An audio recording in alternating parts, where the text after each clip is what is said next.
What's going on YouTube on this beautiful Mother's Day? This is Kozmo, aka the Harpy Guy, back with a deck profile, and today I'm going to show you guys my way of playing Dark Magician Girl. I did this deck profile like probably 2-3 years ago, and it was so successful. Everyone loved it, and it was something new, because they got the new support, and not really a lot of people had like decent Dark Magician Girl deck profiles out there. So hopefully now it's like 3 years later. Hopefully I can bring out some more inspiration to play this deck. So we'll see. But yeah, this is one of my favorite decks. Dark Magician Girl. She's the original Bay. So she's awesome, and this deck helps her shine a lot. So without further ado, let's get into the deck profile. Let me show you how I play the deck. So first off, you want to run 3 copies of Dark Magician Girl. I mean, she's so easy to make in this deck. It's not even difficult. I did 3 different arts because I kind of choose which one I liked. So I just chose all 3 of them that was cute. So, but yeah, it's so easy to make her, and you got to run 3 copies of her because you can just steamroll through her if you wanted to. Next off, I run 3 copies of Barry. Barry's awesome in this deck. So what she does is she's a searcher. So when she's normal summon, you can add a 1 Magician Girl from your deck to your hand. So whoever you're missing, if you're missing chocolate, or you're missing lemon, or you're missing apple, or you're missing, the one and only, you can add them to your hand, and that's the cool thing. So her other cool effect is she's just like the Maiden of the Eyes of Blue. When she's targeting for attack, or she's targeting for a card effect, you can switch into defense, and you can special summon a Magician Girl from the deck. That's so awesome. And then the Magician Girls, what their cool effects are, if they're targeted for attacks, you can do crazy shenanigans with it. So, but we'll get into that. But she can help set link boards up and everything. So, yeah, you want to run 3 copies of Barry, most definitely, if you're going a Dark Magician Girl route. Next off, the next best one is Chocolate. So pretty much what she does is, once per turn, you can discard a spellcaster monster from your hand to draw a card. So easy little draw power. And then when she's targeting for an attack, you can special summon a spellcaster from your graveyard and switch the attacking monster to that monster. So let's say if you had, I don't know, Black Chaos in your hand, you can just discard him, and then boom, then you got him already out on the field. Or if you got Dark Magician out, boom, same thing. Or even Dark Magician Girl out. So she's so good to get rid of big cards in your hand. But like I said, in this deck, it's not really that difficult to get rid of big monsters in your hand. So I run 3 copies of her. Next off, I run 2 copies of Kiwi.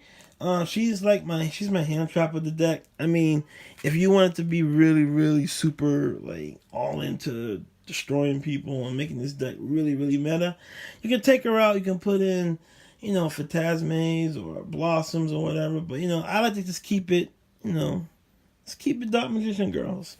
So Kiwi's good. So she just she give all your girls on the field a little boost by 300 for each different ones in your graveyard. And she also protects your girls from being destroyed by card effects, and they can't be targeted this turn. So she's pretty cool. But I only run 2 copies of her because she don't really come up that much. But when she do, it's clutch.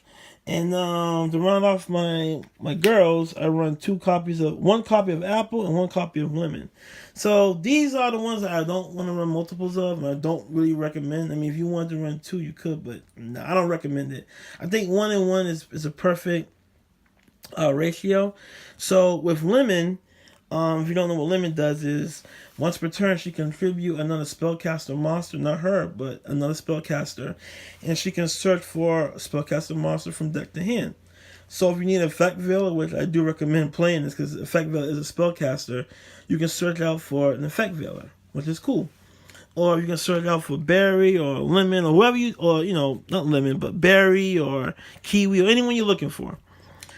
So her second effect is, if she's targeting for an attack, you can special summon a spellcaster monster from hand, and the attacking monster loses half of his attack points, which is really cool. So if you can set crazy stuff up. So then if you let's say if you special summon Barry from your hand off a lemon, Barry gets her effect where she can special summon another magician girl from the deck, and then the attacks keep rolling on. So you can just keep going on. It's like that's what they do. They just kind of put your opponent at a little stalemate pause or whatever. So yeah, only want one copy of her because she comes up at times, and the same thing goes for Apple. So Apple, once per turn, if she's targeting for attack, you can special summon level 5 or lower spellcaster monster from your hand. Sometimes like you want to probably you can summon chocolate, get chocolate's effect, like boom.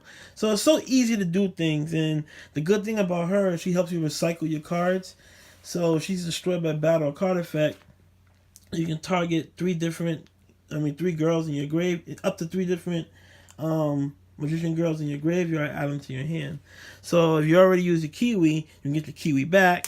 If you already use the berry, you can get your berry back. If you use it for link fodder or whatever. So easy to link summon this deck, and so easy to get your combos to go off. So only run one and one of them. Now for the supporting cast, I run 3 copies of Apprentice Illusion. I remember back in the day when I first did this deck profile, I didn't have her. And I was very pissed because I didn't really want to spend the money when she was like, what, $40-$50 at that time. But once the set had came out, she was being reprinted, she helped this deck out a lot. And she comes up clutch because she can dispel some of herself by discarding a card, and she can just beef up your spellcaster monsters, your dark monsters. So you want to run 3 copies of her. Next off, the most powerful wizard of monster of attack and defense. You got to run 3 copies of Dark Magician. Same thing like Dark Magician Girl. I couldn't choose a different art. So I used all 3 because they're awesome. And you got to play him in this deck. I mean, you could not play without him, but the support, Dark Magician Girl both work well together. So I'll run 3 copies of him. Next off, I run 3 copies of Magician Rod. This card is awesome. Helps you search out for your cards when you need. Well, help you search out for your Dark Magician Girl. I'm sorry, your Dark Magician cards in this text. So when you need that, when you need Circle or you need Dark Magic Attack, you can search it out. So I run 3 copies of Rod. And then last but not least, I run one copy of Dark Magician of Chaos. So like I said, you can discard him, bring him out with chocolate. They got to attack into him. He got a pretty big booty at 26 next turn, and plus he gets to bring back one of your spell cards too. So he's good. I only play 1 copy of him. So boom. Now for my spells, I run 3 copies of Dark Magic Circle. I think we all know what this card do. So this card is awesome in this deck. We do have targets for it, so you gotta run 3 copies. Next off, I run 2 copies of Aya Timaeus. This helps me get into my fusion plays, which I will get into a little bit later. You don't want, it comes up. And then I run 2 copies of Dark Magic Veil. This card is awesome. You just pay a stack, which is okay. And you can special summon Dark Spellcaster monster from deck or graveyard, which is cool. So if you have Dark Magician in your hand, you can special summon it. If you have Magician of Chaos in your hand, you can special summon it. If you have Dark Magician Girl, either graveyard or hand, doesn't matter, you can special summon it. So this card is good. I like this card. So I chose this card over Monster Reborn because you have ways to get your cards out. Same like you have Lunar. So oh my god, card is awesome. You gotta run 2 copies of it. Next off, the newest card of the set that came out recently is a bond between teacher and student. This card is awesome. I did have it at 2. Even though it's a girl deck, I did have it at 2, but then I want to put something else in it. But this card is good in the deck because if you control Dark Magician, you can special summon Dark Magician Girl just like that. So if you did Veil, and you special summon Dark Magician, then you play this card. you already have them on the field, special summon Dark Magician Girl, and then the cool thing is, I'm about to get to it in a minute, you can automatically set these two cards. So you can set Dark Magic Attack, or you can set Dark Burning Magic. So these two cards are awesome, because once you special summon Dark Magician Girl off of this, you can choose any one of these in your deck and automatically set it. This one is the best one because it's a quick play, but this one is good too because, you know, you have Dark Magician already on board, so it's like you can do some crazy combos with these three cards. I do have this in my side. I have two on my side.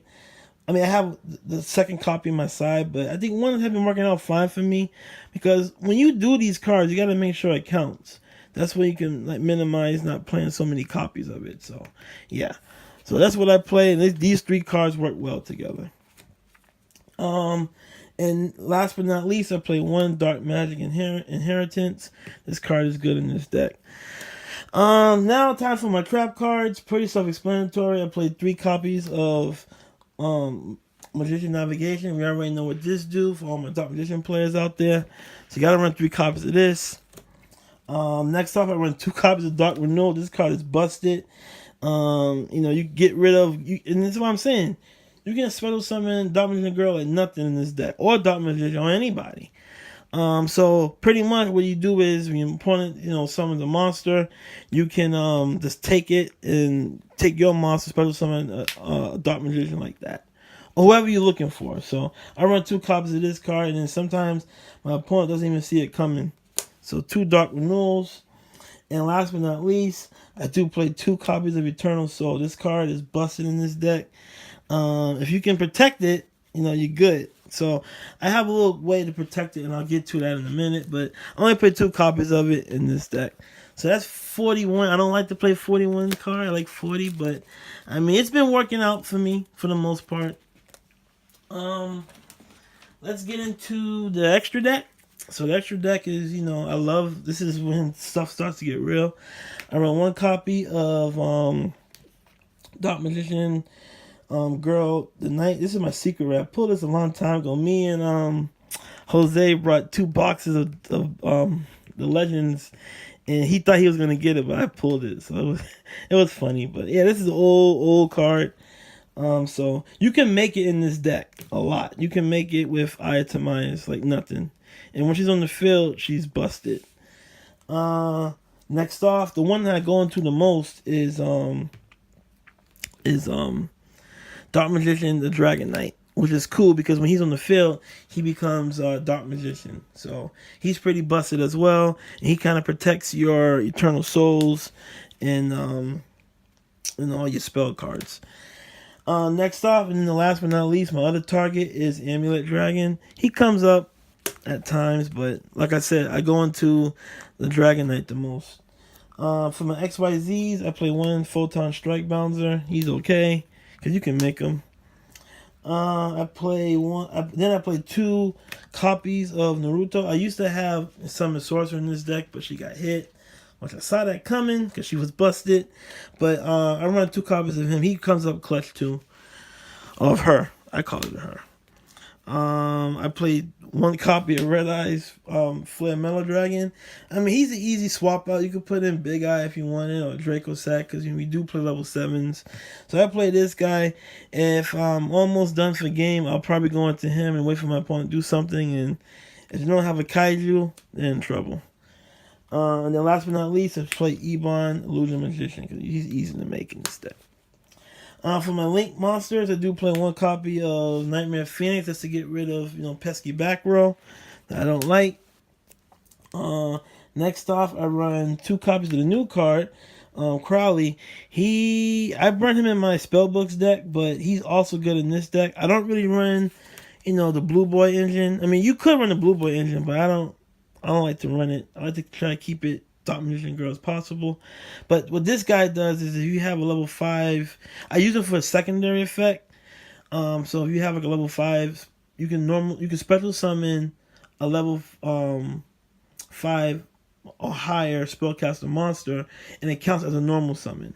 So I like to play him. Sometimes if I have a field full of my magician girls, I go into him, summon Dark Magician, and just go crazy. So I play 2 copies of him. He's pretty cool. He came out in dual power. Next off, I'm on 1 copy of Link Karibo. Link Karibo is pretty good because you play Barry, so he comes up. You can just keep, recurring Barry. Next off, I run one of the new cards of the that came out recently in Dinmion. I played 1 Daybreak. He's pretty cool. I made him 2 times, and it was funny. Pointing to know what was going on. And last but not least, I run 1 copy of Beat Cop. Beat Cop is cool because you can protect your Eternal Soul just by putting a patrol counter on it. So it's like a little mini combo thingy. So, but yeah, that's my deck, you guys. I mean, like I said, your side deck can consist of whatever you come across at your locals. I mean, some choices you can put Call by the Graves in there. That's to protect your girls from Blossom or whatever. Put some Kaijus in there if you wanted to. There's a lot of things you can do in your side deck, which I do recommend. So I'd like to thank you guys for taking the time, listen to me. Take y'all mothers out today. They deserve it. It's Mother's Day. And got more deck profiles coming up for you guys. So this has been Kozmo King, or Harpy Guy, signing out. Oh, don't forget to like, comment, subscribe to our channel, man. We're doing big things. All right, peace.